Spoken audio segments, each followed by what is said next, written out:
Viewers, अभी मैं मौजूद हूँ MCS चैपल के इंटरनल चेंबर में, और इसका इंटरनल चेंबर जैसे ही हम दाखिल होते हैं तो एक अजीब और दिलकश समा देता है।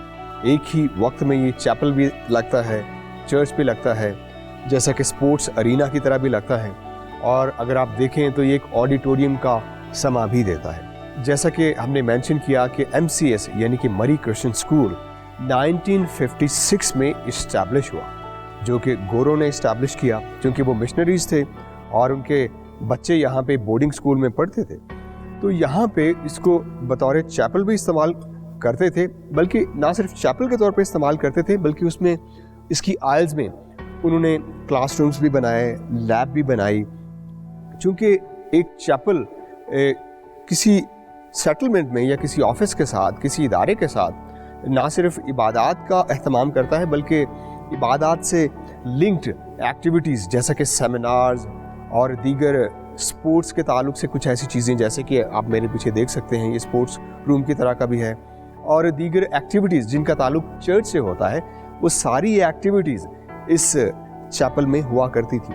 और उसके बाद आप देखें इसमें इंटरवेंशंस भी की गई। इसके मेन स्ट्रक्चर को छेड़ा नहीं गया, मेन स्ट्रक्चर वैसा ही न्योगोथिक स्ट्रक्चर है, लेकिन इसकी आइल्स में देखें आपको रेड ब्रिक भी दिखाई देगी, और ये बिल्कुल उसी तरह की ब्रिक है जैसा कि सेंट थॉमसेस इस्लामाबाद में आपको दिखाई देती है। आप इसकी आर्चेस देखें तो ये पॉइंटेड आर्चेस हैं, और अब मेरे पीछे भी देखें तो ये ट्रिनिटी आर्चेस भी दिखाई देंगी।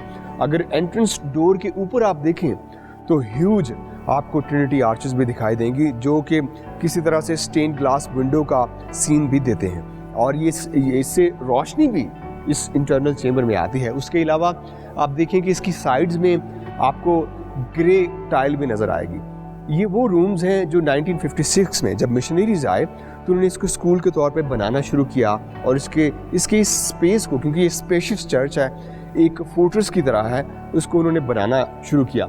अगर आप इस पे देखें साइडों पे आपको लोड बेरिंग कॉलम्स भी दिखाई देंगे।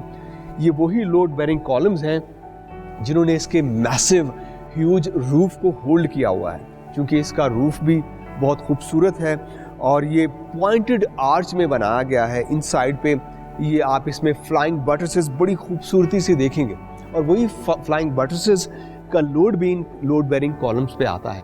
और ये अगर आप इन साइड से सीलिंग पे देखें तो इसकी वुड जो है अभी तक वैसी ही है, इतनी खूबसूरत है, और इसकी इंटरनल सीलिंग इंतहाई नफीस तरीके से बनाई गई है। उसके अलावा आप इसमें देखते हैं कि जैसे 3 आर्चेस एंट्रेंस के साथ हैं, उसमें भी इंटरवेंशन की गई है। उसमें ग्लास लगाया गया है, ग्रे स्टोन का आप इस्तेमाल देख सकते हैं, जबकि इसकी दूसरी जानिब भी वो ग्लास है, ख़ास वो ग्लास इस्तेमाल किया गया है जिससे रोशनी का एहतमाम हो। और अगर आप इसके फ्लोर की तरफ आएँ तो इसका फ्लोर भी चिप्स में बनाया गया है। उसके अलावा इसमें ब्लॉक्स आप देखें तो ये एक स्पोर्ट्स रूम का भी समा देता है। और अगर आपके इसकी बाकी सेटलमेंट में देखें तो ये आपको एक खूबसूरत अरीना भी है दिखाई देगा, चर्च भी दिखाई देगा, एक चैपल भी दिखाई देगा, और उसके साथ साथ आप देखिए इसकी वॉल्स, क्योंकि अभी इस पे पेंट किया गया है तो इसकी वॉल्स भी इन साइड पे भी स्टोन इस्तेमाल किया गया है। और खूबी ये है कि जो स्टोन इसमें इस्तेमाल किया गया है वो इसी इलाके का स्टोन है, क्योंकि ये एक यूरोपियन तर्ज तामीर पर बनाया गया चर्च है। तो अगर आप इसको टच करके देखें इसकी वॉल्स को तो आपको वही फील आती है, और देखने से भी आपको ऐसा लगता है जब आप इनसाइड आते हैं जैसे आप किसी यूरोपियन चर्च में खड़े हुए हैं।